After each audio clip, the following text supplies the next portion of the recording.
And we're back We're back. on a Sunday. It's hot in Perth. It's Sunday, week before Christmas, Hi, 2020. everyone. I hope you're having a great weekend wherever you are. Um, we're just happy to be here today. We're doing part 2, Cholesterol part 2. of our cholesterol discussion that we had a couple of weeks ago. Yeah. Um, we're doing this because some people ask questions, and we're asking Ben questions, and We so might even come up with some answers. We'll see. we'll come up with us. You will come up with us. Well, we're talking about discussions and cholesterol and Yeah. good things and bad things and all of the Yeah. above. So where are we going to start?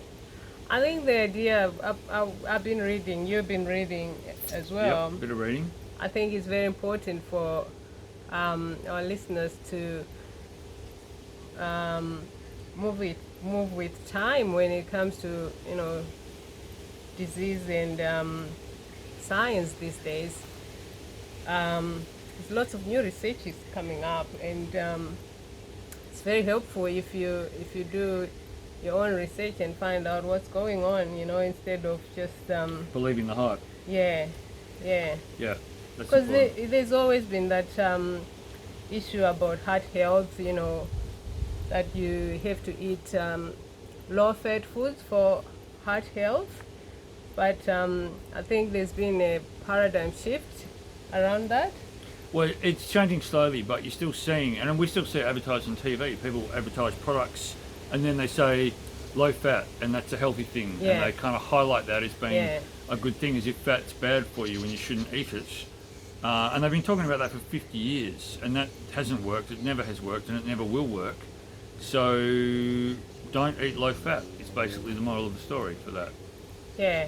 So cutting down your healthy fats doesn't necessarily, it's not really going to cure your heart disease No, or it's your not. your In fact, it can do the opposite, because low fat's quite often high sugar. Yeah. And sugar is the problem, and things that break down into sugar and cause inflammation, that is the problem. And that's what affects the liver, and then you see elevated cholesterol levels as a result of that. So this theory that fat is bad and you should avoid it, if that was true, there would be no cardiovascular disease, there would be no high Yeah. cholesterol, there'd be none of the issues that we have, because that's really what's happened in the world, isn't it? Yeah. We've got rid of fat, and now, hey presto, there's no health problems.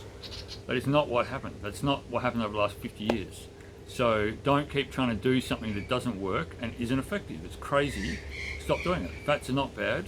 They're good for you if you eat the right sorts of ones. Yeah, so let's talk about this low fat. It's kind of an industry, isn't it? Where Yep, it's You a know, good money maker, yeah. because it doesn't work. Yeah. Because it doesn't work, and it's a very good way of making a lot of money. So nature doesn't make low fat. I talk to my patients all the time about this in clinic. Yeah. There is no low fat in nature.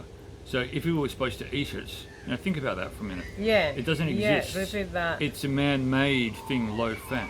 What do they put in when they take out fat? They must put something, Sugar. fillers to Well, make it whole somehow. If you take out the fats, you lose a lot of the flavour and a lot of the Yeah, taste, yeah, because fats yeah. are quite pleasurable in the mouth, and you lose a lot of the substance of the food. And so to sell that, they can't sell a low-fat thing because it tastes disgusting, and they have to supplement that fat with something. And unfortunately, that Lots is of usually preservatives, and Yeah, that can for end sugar. up actually causing you more problems than Much the more actual thing that they're trying to save Yeah. you from, isn't it? Because one doctor said to me, no, not to me, but when I was reading, it's one doctor said something that's very interesting. Natural fats are not found in packages. You have to eat natural foods to get natural fats. Yeah, you made a good point, where if you have to have a background in science when you're reading a food label, then you're in some trouble, and you probably shouldn't eat that food. Yeah. Do you look at lettuce or yogurt or whatever, if it's in a natural form, and see how many ingredients are in that? There shouldn't be very many. No, If you don't no. understand what the label says, because it's nothing but numbers, that indicates it's not a very good thing for your body to eat. Yeah. So Because don't sometimes buy it. we get into that thing of, oh yeah, but you have to read labels. I mean, just get rid of the packaged food altogether. So Ideally, and you eat, do. yeah, Yeah. eat natural food and practice that and see what happens. Because you probably don't need to be making all those trips to the doctor. Just try your, you know, diet and see what happens with your diet. Yeah, it's pretty hard to go wrong with foods that nature produced. Yeah.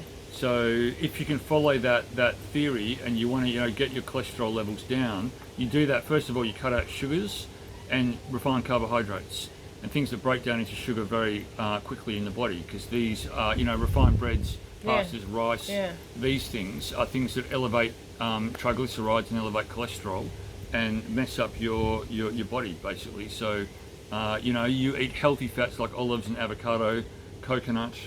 These are fats that haven't been messed around with. Butter. They exist in nature. Butter's another one. Yeah. Yep. Yeah. And these are essential things that you've got to actually increase in your diet if you're trying to get your cholesterol levels down, which is contrary to what most people would believe, that you stay away from all that because these things are fats and these are bad for you, when actually the science is now saying the reverse is true. If you eat these things, this helps to actually lower your cholesterol levels. Let's talk about how actually the body prefers saturated fats for, as an energy source. How does it work? How does it work? Well, there's different types of saturated fats. Some are good and some are not so good. So coconut oil, for example. So natural. Saturated fats get a bad name. Everyone says saturated fats cause cardiovascular disease, and that's a very old theory, Yeah. which is shown to be thoroughly incorrect. Man-made saturated fats are a bit of a problem, but coconut is a saturated fat, and it's quite a good heart-healthy fat.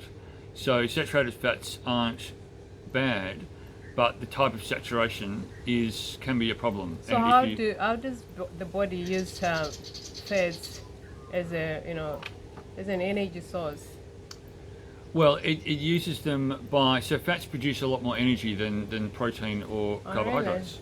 So if you run the body on fat and you want to break down fat in the body, you've got to actually run it on fat. This is one of the keys. And most people avoid fat, especially if you're trying to lose weight. Yeah.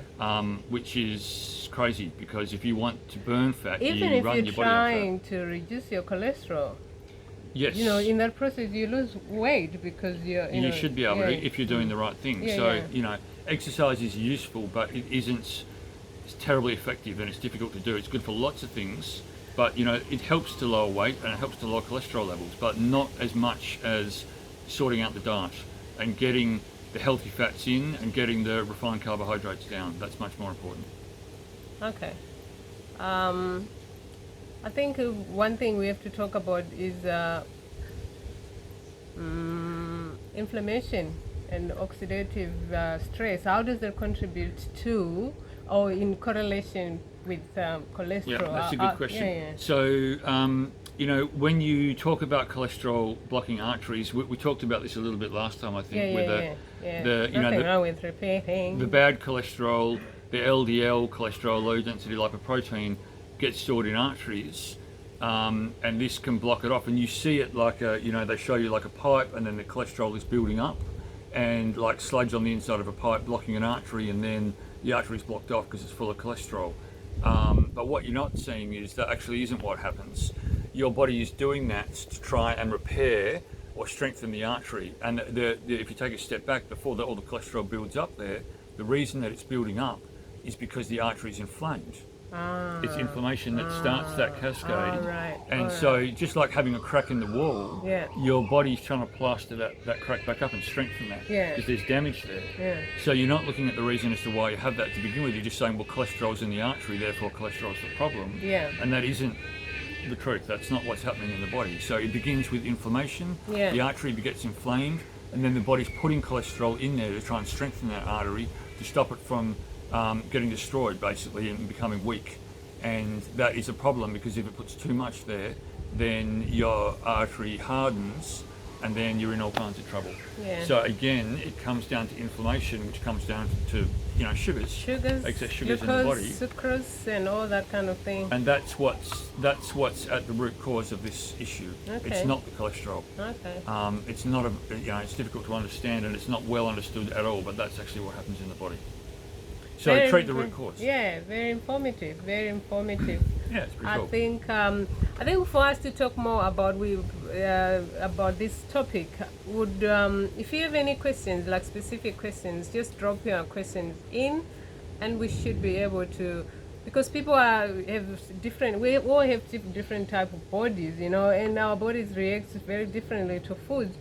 You know, there might be specific situations that are individualistic.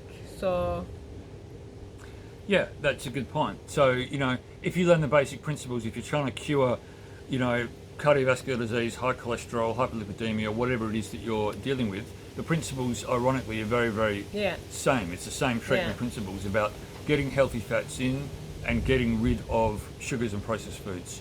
And this is how you treat all these different health conditions. yeah, It's the same treatment strategy. So it's important to understand that you don't really go wrong with the food nature produces. Nature doesn't produce low fat anything, so stop buying it, stop eating it. In my opinion, it's not a good thing, so avoid it.